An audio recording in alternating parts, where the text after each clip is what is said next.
కొట్టిన తర్వాత దాన్ని దళిత నాయకులందరూ ఖండించారు.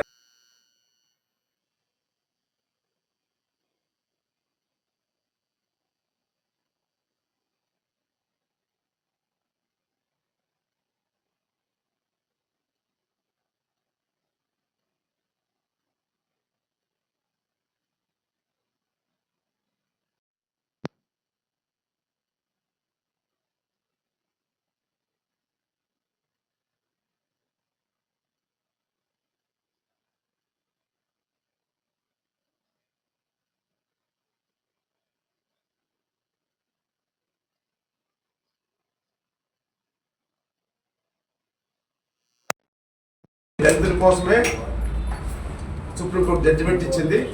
దాని మీద మేము ఏం చెప్తున్నామంటే, ఒకవేళ సుప్రీంకోర్టు మార్గదర్శకాలు ఏమైనా ఇస్తే రాష్ట్ర ప్రభుత్వం అది అమలు జరుపుతుంది.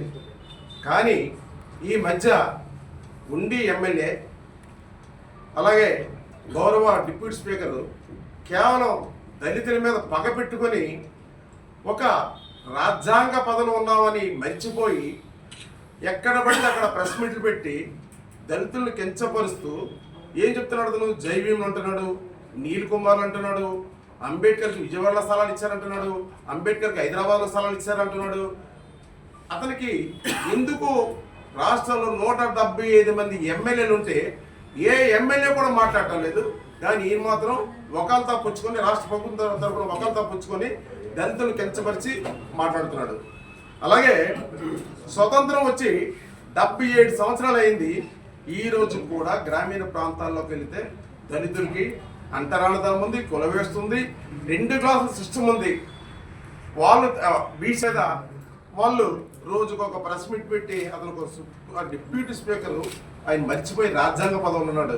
నేను ఏమంటున్నానంటే, అతను 2000 కోట్ల బ్యాంక్ డిఫాల్టర్, 2000 కోట్ల బ్యాంక్ డిఫాల్టర్. అలాంటి వాడికి డిప్యూటీ స్పీకర్ అవ్వడం మన రాష్ట్ర ప్రజలు చేసుకున్న దౌర్భాగ్యం అని మేము భావిస్తున్నాం.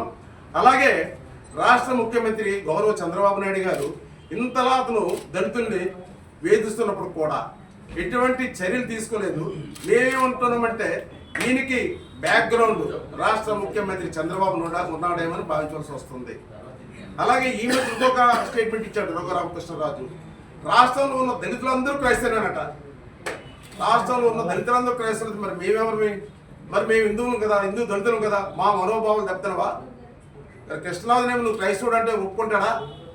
కాబట్టి కృష్ణరాజు గారు కొంచెం ఒక ఎమ్మెల్యేగా నీవు